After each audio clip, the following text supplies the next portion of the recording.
নমস্কার, আমি রীতা। কেমন আছেন সবাই? আশা করি সবাই ভালো আছেন আর আমরাও ভালো আছি। আমার নতুন আরও একটি ব্লগে আপনাদের সবাইকে স্বাগত জানাই। দিনটা ছিল শনিবার আর সকাল 8টা মতো বাজে। তো সোনা তো সকাল প্রায় 7:30 নাগাদ পড়তে চলে গেছে। আর এখানে একটু হাজব্যান্ডের জন্য ব্রেকফাস্ট তৈরি করে নিচ্ছি। অল্প একটুই আটা পড়েছিল, তো সেটা দিয়ে আটা মেখে নিয়ে এই যে রুটি করে নিলাম। তো প্রথম রুটিটা একটু দাগ দাগ লেগে গেছে, আর তারপরে রুটিগুলো বেশ সুন্দর ফুলকো ফুলকো হয়ে ফুলেছে। এই রকম প্রত্যেকটা রুটি যদি ফুলকো ফুলকো হয়ে ফোলে তাহলে বেশ ভালো লাগে, তাই না?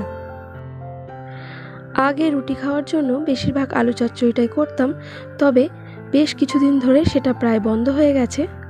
করা হয় কিন্তু কম। বিভিন্ন রকম ডাল এনে তার তরকাটাই বানিয়ে দিয়ে থাকি।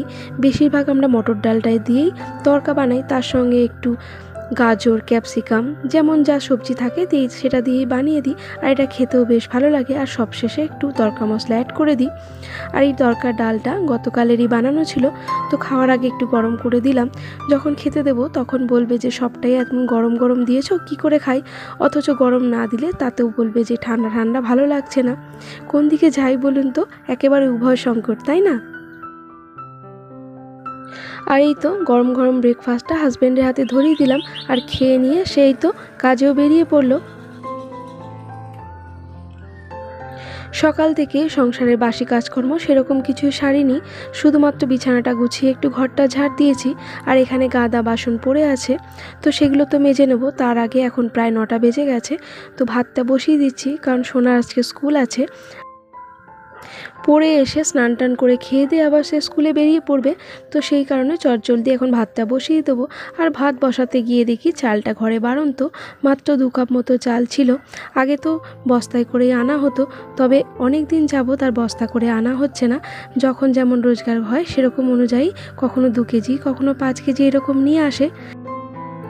আসলে সাদামাটা একেবারে মধ্যবিত্ত পরিবারের সংসার, যখন যেমন রোজগার হয় সেই অনুযায়ী ব্যয় করা হয়ে থাকে। আর এটা নিয়ে আমাদের কোনো অসুবিধা হয় না, আমরা বেশ ভালো আছি। অভাব অনটন, সুখ দুঃখ, ভালো লাগা খারাপ লাগা, কম বেশি এগুলো তো মানুষের জীবনেই থাকে, তাই না? তবে যাই হোক, এসব বাড়তি চিন্তা না করে যেটুকু চাল ছিল সেটা দিয়েই ভাতটা বসিয়ে দিলাম। হাজব্যান্ডকে এখন আর তড়িঘড়ি ফোন করব না, কারণ এই সবে মাত্র কাজে বেরিয়েছে। তবে যেটুকু চাল আছে তাতে সোনার এবং সোনার বাবার দুজনার খুব ভালো মতো হয়ে যাবে, কারণ বাড়ি ফিরে এসে যাতে সে দুটো ভাত খেতে পায়। আর রইলাম বাকি আমি, আর আমরা মেয়েরা তো সব রকম পরিস্থিতির সঙ্গেই মানিয়ে নিতে পারি, তাই না? ঘরে বেশ কিছুটা বাঁধাকপি পড়েছিল, তো সেটাকে একটু ভাপিয়ে নিলাম।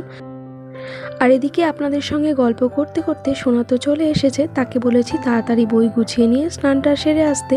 আর ভাত তো হয়েই গেছে, গতকালের একটু ডালও পড়েছিল, সেটাকেই গরম করতে বসিয়ে দিলাম। ওই যে একই অবস্থা, ছেলে আর বাবার দুজনেরই গরম গরম খাবে, অথচ গরম দিলে বলবে কেন এত গরম দিয়েছো। আর তারপরে ভাবলাম শুধু তো ডাল দিয়ে খাওয়া যায় না, সঙ্গে একটা কিছু ভেজে দিলে সোনার খুব ভালো লাগবে। আসলে সে ভীষণ খুশি হয়। তো একটু বাঁধাকপি তো ভাপিয়েছিলাম দেখলেন, তো ওখান থেকে একটু নিয়ে এখানে বেসন আর চাল গুঁড়ো, ধনেপাতা, লঙ্কা সমস্ত কিছু কুচিয়ে একটা পকোড়া মতো বানিয়ে দেবো, তো সেটা দিয়েই সোনা খেয়ে নেবে। আর এই তো তার স্নানও হয়ে গেছে। আর ভিডিওটা তো অনেক দিন আগেকার, তো একটু ঠান্ডা ঠান্ডা ছিল, তাই পাতলা একটা হুডি তাকে পরিয়ে দিলাম।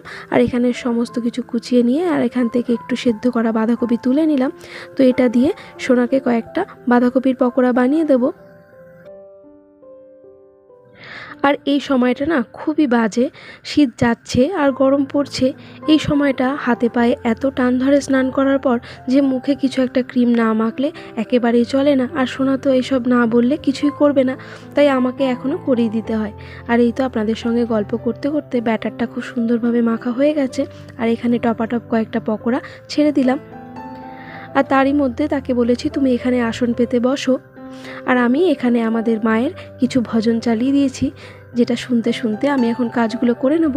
আর এই তো ভাজাটার এক পাশ উল্টে দিয়ে তার জন্য ভাতটা বেড়ে নিলাম। আর এখানে গরম গরম ডালটাও দিয়ে নিলাম।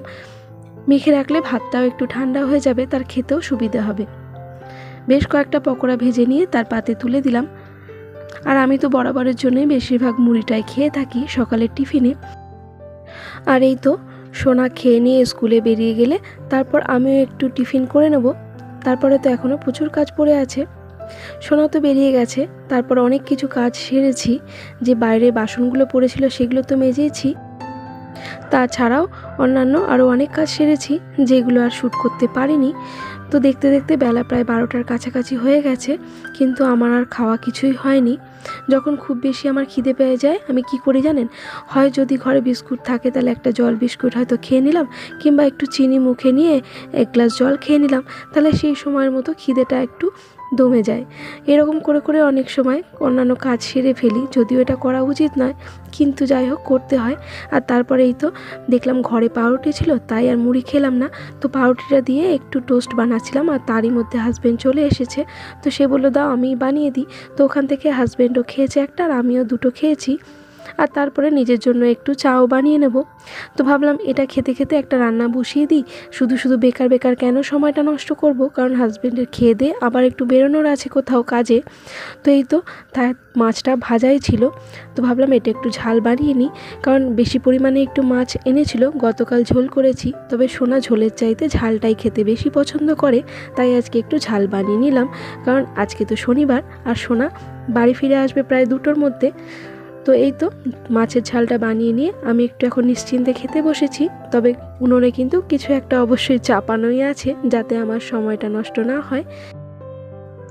তবে হ্যাঁ, এরই মাঝে আমি কিন্তু স্নান পুজোটা সেরে নিয়েছি, তবে সব কিছু তো আর ভিডিও আকারে শ্যুট করা যায় না, তাই না? আর এই তো রান্নাবান্না সমস্ত কিছু কমপ্লিট করে ফেলেছি, কিন্তু দুপুরে রান্নার পর বাসনগুলো এখনও মাজা হয়নি। আর এরই মধ্যে হাজব্যান্ডকে আবার খাবারটা বেড়ে দিচ্ছি, কারণ এই দুপুরের খাবারটা খেয়ে সে আবার কাজে বেরিয়ে পড়বে। আর আজকে রান্নার মেনুতে ছিল বাঁধাকপি, ডাল তো আগেই ছিল, আর তার সঙ্গে একটু মাছের ঝাল করেছিলাম। আর সকালবেলা যে বাঁধাকপির পকোড়া করেছিলাম সেটা তো রয়েছে কয়েকটা। দেখো ওকে যে খেতে ডাকছি, সব গরম আছে, তুই আয় তো, আমি আর বারবার করে গরম করতে পারছি না, তাড়াতাড়ি আয়। আর এখানে আমার আর সোনার খাওয়ার পর জায়গাটা আমি একটু মুছে নিচ্ছিলাম, তো সোনা বাইরে একটা কিছু দেখে সেটাই আমাকে দেখাচ্ছিল। আর এই তো খাওয়া দাওয়া সেরে নিয়ে তারপরে অনেক বাসন জমেছিল, দুপুরবেলা রান্না করার পর থেকে খাওয়া অবধি এতগুলো বাসন জমে গেছে, তো সেগুলোই এখন একটু মেজে ধুয়ে নেব। এমনিতেই রান্নাঘরটা আমার খুবই ছোট, সেই সঙ্গে সিঙ্কটা তো আরোই ছোট, তাই এইভাবে বাসনগুলো যদি জমিয়ে রাখি, ভাবি যদি সন্ধ্যের পর করব, তার একেবারেই ইচ্ছে করবে না। আর এই তো বাসনগুলো ধুয়ে মেজে নিয়ে এবার ভাবছি একটু রেস্ট করব। তার আগে ভাবলাম সন্ধেবেলা একটু তড়কা বানাবো, যেটা রাতে খাওয়া হবে, তাই একটু তড়কার ডালটা আগে ভাগে না ভিজিয়ে রাখলে না সহজে সেদ্ধ হতে যায় না। তুই পরে আয়, বুঝলি? ঠিক আছে, তুই যা। আর এই তো সমস্ত কাজ গুছিয়ে নিয়ে একটু রেস্ট করার জন্য বসেছি। আর এরই সঙ্গে সেই পুরনো কথাটা আবার বলি, আমার আজকের ব্লগটি আপনাদের কেমন লাগলো একটা কমেন্ট করে জানাবেন, যদি ভালো লাগে একটা লাইক করবেন। আর এই ধরনের ভিডিওগুলি যদি আপনারা প্রতিনিয়ত দেখতে চান তাহলে আমার চ্যানেলটিকে সাবস্ক্রাইবও করতে পারেন। আর যারা যারা অলরেডি তা করে ফেলেছেন তাদের অসংখ্য ধন্যবাদ। আর এই তো সোনা আর আমি একটু নন্টে ফন্টে কার্টুন দেখছি, দেখতে দেখতে ভালো না লাগলে একটু ঘুমিয়েও পড়বো। তাহলে চলুন আজকে এই পর্যন্তই, সকলে ভালো থাকবেন, আবারও দেখা হবে।